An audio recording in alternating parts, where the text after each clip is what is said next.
Hello students, welcome back to my channel study time. आज के আমি ক্লাস 8 এর নেক্টার অফ ইংলিশ গ্রামারে যে তুলসী ডাফ এন্ড দাঁতের বইটি রয়েছে তার অ্যাক্টিভিটিস করাবো। আজকে আমি 143 এর পেজের যে ফ্রেজ এন্ড ক্লজ রয়েছে সেগুলো সলভ করাবো। তোমাদের মধ্যে একজন আমাকে কমেন্ট করেছিলে যে 143 করে দিতে।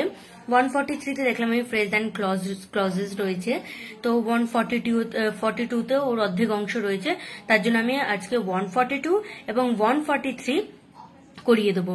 এগুলো আমি বইতে করিয়েছি, বই থেকে তোমাদের দেখিয়ে দিতে পারবো, কেননা ওখানে শুধুমাত্র দেখেছি ফাইন্ড আউট ফ্রেজেস করতে বলেছে, অ্যাডজেক্টিভ ফ্রেজ এগুলো রয়েছে, তো ওগুলো ফাইন্ড আউট করে ওখানে আমি আন্ডারলাইন করে দিয়েছি এবং পরেগুলো রয়েছে, পরেগুলো আমি বইতেই করেছি।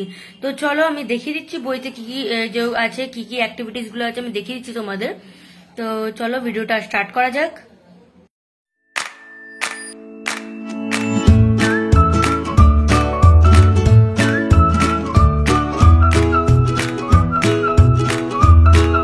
যে অ্যাক্টিভিটিস গুলো এক্সারসাইজ গুলো রয়েছে সেগুলো সলভ করবো।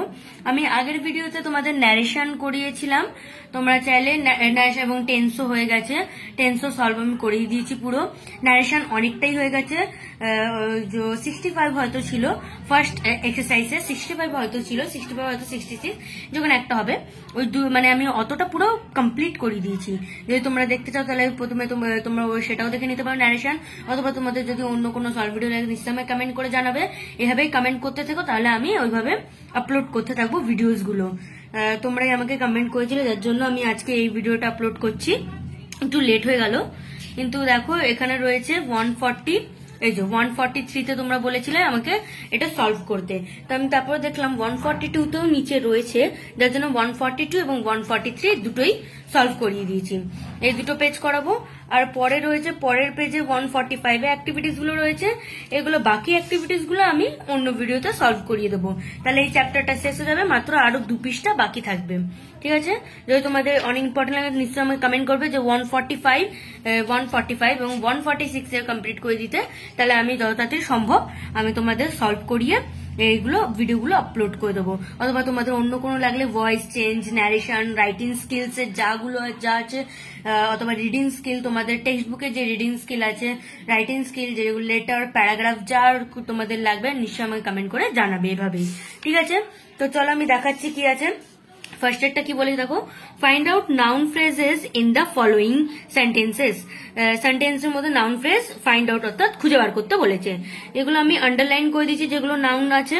ঠিক আছে, নাউন ফ্রেজ যেগুলো রয়েছে আমি আন্ডারলাইন করে দিয়েছি। দেখো তোমরা চাইলে খাতাও লিখে নিতে পারো। He likes to swim in the river. এখানে দেখো নাউন ফ্রেজ কি হবে, to swim in the river. এটা হচ্ছে তোমাদের নাউন ফর্ম। ঠিক আছে, এটা হচ্ছে তোমাদের noun form, sorry noun phrases. ঠিক আছে, নাউন ফ্রেজ।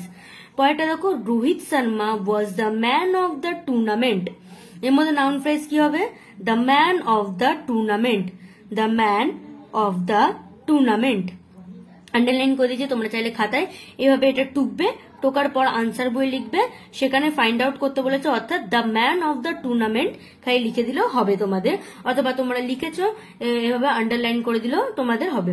ঠিক আছে, পরে দেখো number 3, to be a good human being is our first duty. তাহলে to be a good human being হচ্ছে তোমাদের noun phrase, to be a good human being. Next দেখো, going to bed early is a good habit, going to bed early. তারপর দেখো number 5, hard work is the only key to success. এখানে hard ওয়ার্কটা হচ্ছে তোমাদের noun. He promise to give, তারপরে দেখো পরের পেজে রয়েছে মি সাম ইম্পর্টেন্ট বুকস। তাহলে এখানে হচ্ছে দেখো noun phrase to give me some important books. ঠিক আছে, তারপরে দেখো the family of the dead man was in great distress, in great distress হচ্ছে noun phrase. Next, we enjoyed a boating in the river, a boating in the river. ঠিক আছে, তো noun phrase এটা হয়ে গেল।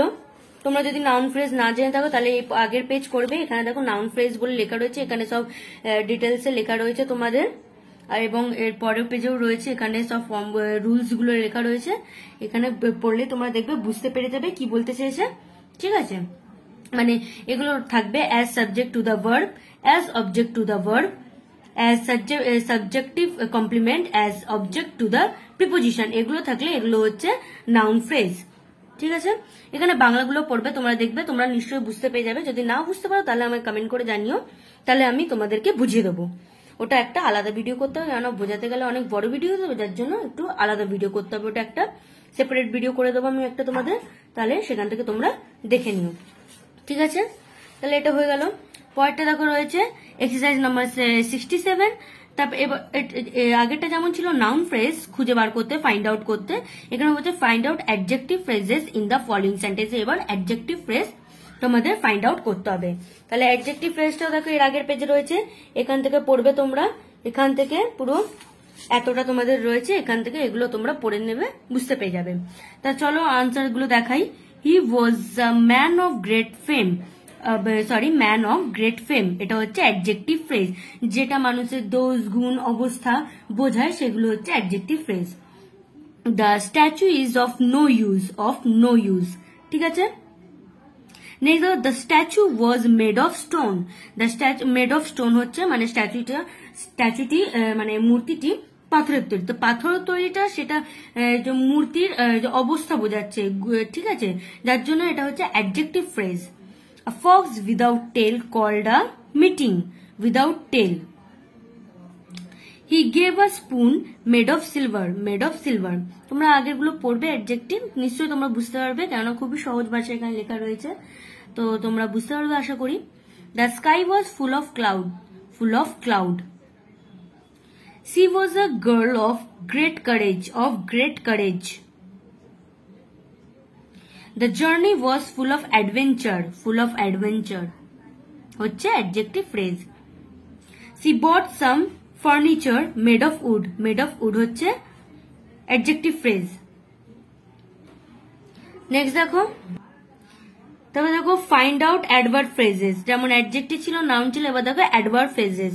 তাহলে কি আছে দেখো, প্রথমে এটা হচ্ছে god is at every place, মানে এখানে কি বোঝা যাচ্ছে, এখানে দেখো তোমরা এখান দিয়ে আমি খালি এই শুধুমাত্র এটা দেখিয়ে দিচ্ছি যাতে তোমরা বুঝতে পারো। অ্যাডভার্বের মধ্যে অর্থাৎ কখন কোথায় এবং কিভাবে এইগুলো থাকলে তাহলে হচ্ছে সেটা অ্যাডভার্ব ফ্রেজ। তাহলে এখানে ফার্স্ট কোশ্চেন দেখো কি বলেছিলাম, আমি একটাই বোঝাচ্ছি শুধুমাত্র, god is at every place, god সব জায়গায় বিরাজমান করছেন অথবা সব জায়গায় আছেন।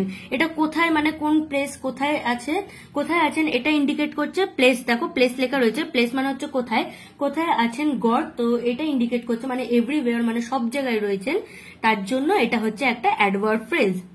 ঠিক আছে, আশা করি বুঝতে পেরেছো তোমরা। নেক্সট দেখো, he spoke English in a fluent manner হচ্ছে অ্যাডভার্ব ফ্রেজ। ঠিক আছে, ম্যানার থাকলে তোমরা নিশ্চয়ই জানো, ম্যানার থাকলে অ্যাডভার্ব হয়, অ্যাডভার্ব যখন পড়েছিলে তোমরা নিশ্চয়ই জানো, এটা হচ্ছে adverb phrase. He went there in a hurry. Nazrul was born in this village, মানে কোথায় জন্মেছেন, দিস ভিলেজ মানে এই ভিলেজে, গ্রামে। He is the best boy without any doubt. The gold chain was found in the tamarind pot. কোথায় পেয়েছে, in the tamarind মানে তেঁতুলের পট মানে জারে। They started in the morning.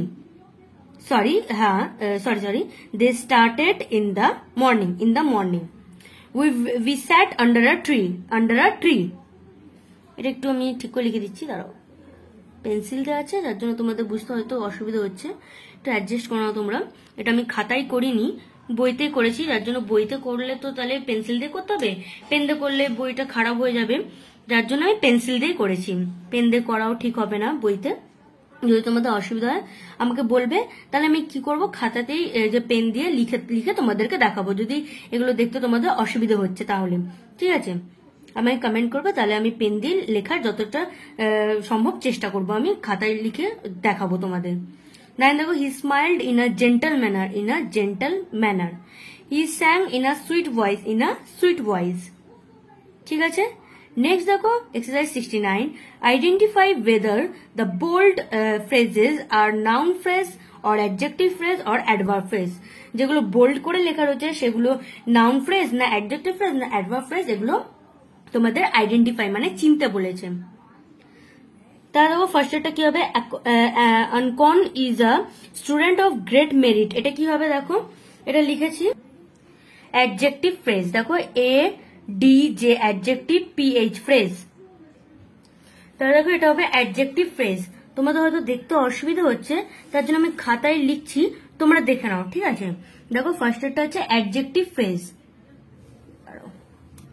দেখো adjective phrase A D J E C T I V adjective P H R A C phrase, ঠিক আছে।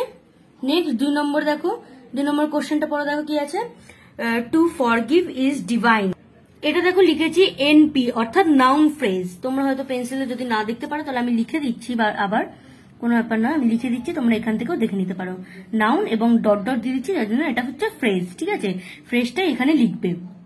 Next দেখো নাম্বার 3 দেখো লেখা আছে learning English language is very important now a days, তাহলে এটা কি হবে, লার্নিং ইংলিশ ল্যাঙ্গুয়েজ, এটা হচ্ছে নাউন, NOUN নাউন ফ্রেজ, ঠিক আছে। নেক্সট দেখো নাম্বার 4 কি হবে দেখো, C answered in a prompt manner, prompt manner এখানে বলেছে, যার জন্য এটা হবে অ্যাডভার্ব ফ্রেজ, দেখো লিখিয়ে দিচ্ছি আমি অ্যাডভার্ব ফ্রেজ, যদি তোমরা না বুঝতে পারো আমি লিখছি আবার, ADVRB অ্যাডভার্ব অ্যান্ড ফ্রেজ, ঠিক আছে। নাম্বার 5 এর দেখো কি লেখা আছে, the mind is without fear, এটা দেখো লিখেছি adjective phrase, ADJECTIV adjective phrase. তোমরা যদি হাতে লেখা না বুঝতে পারো তাহলে একটু তোমরা লিখে নিও, এখান থেকে আমি বলে দিচ্ছি, এখানে লেখাই রয়েছে noun phrase, adjective phrase, adverb phrase, ঠিক আছে, একটু লিখে নিও। নেক্সট দেখো নাম্বার 6 এ আছে, দেখো নাম্বার 5 অব্দি দেখালাম, 6 the house is situated at the end of the street, এখানে দেখো আমি লিখে নিয়েছি, তারপর তোমাদের দেখাচ্ছি, সব লিখে নিলাম। অ্যাডভার্ব ফ্রেজ, ঠিক আছে, অ্যাডভার্ব লিখে তারপরে ফ্রেজ, অ্যাডভার্ব ফ্রেজ, তোমরা এখান থেকেও দেখে নিতে পারো চাইলে, অ্যাডভার্ব ফ্রেজ লেখা। Number 7 the students of Dakshin Chhatra high school are very obedient, ঠিক আছে, এ দেখো হবে নাউন ফ্রেজ, নেক্সট দেখো নাম্বার 8 আছে mister Bagchi is a man of honour, অনারটা কি হবে দেখো adjective phrase.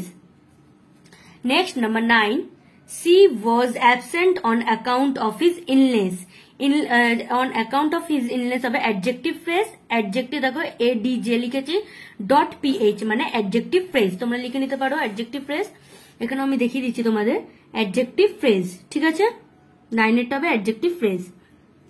Number 10 this is a stone of great price, এটা হচ্ছে অ্যাডজেক্টিভ ফ্রেজ, 10 এটা দেখো লিখেছি অ্যাডজেক্টিভ ফ্রেজ। নাম্বার 11 এরটা দেখো কি আছে, he treat us in a kind manner, এটা হচ্ছে অ্যাডভার্ব ফ্রেজ, দেখো অ্যাডভার্ব ফ্রেজ লিখেছি আমি, দেখো এখানেও লিখেছি adverb ADVRB adverb phrase. Number 12 she likes playing bicycle, এটা হচ্ছে নাউন ফ্রেজ, 12 এরটা দেখো নাউন ফ্রেজ।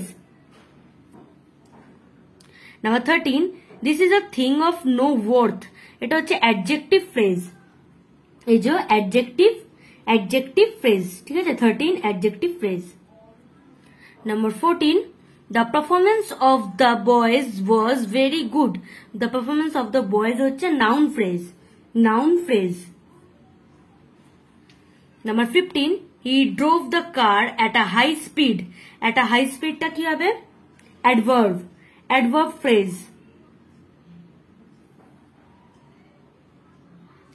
তারপর কি he is fond of listening classical music, এটা হচ্ছে noun phrase. Number 17 this is a metal of great value, adjective phrase, number 17 adjective phrase. Number 18 দেখো দে shouted in a wild manner, এটা দেখো হবে adverb phrase. Number 19 he was a boy without shame, এটা হচ্ছে adjective phrase, এই যে adjective phrase. Next দেখো আছে he is a boy of great merit, এটা হচ্ছে adjective phrase. Next number 21, to solve this problem is not an easy task, noun phrase. Last number 22, listening music is his hobby, এটা হচ্ছে noun phrase. ঠিক আছে, তাহলে এটা সব হয়ে গেল আজকে। আশা করি তোমাদের ভিডিওটা ভালো লেগেছে। যদি ভালো লাগে নিশ্চয়ই একটি লাইক করো এবং চ্যানেলটিকে সাবস্ক্রাইব করে দিও, পাশে থাকা বেল আইকনে ক্লিক করে দিও। এভাবে আমাকে কমেন্ট করে জানাতে থেকো তোমাদের যা যা লাগবে, এবং বন্ধুদের কাছে ভিডিওগুলো শেয়ার করবে তোমরা খুব বেশি করে। থ্যাংকস ফর ওয়াচিং, দেখা হয় পরে একটি নতুন ভিডিওতে।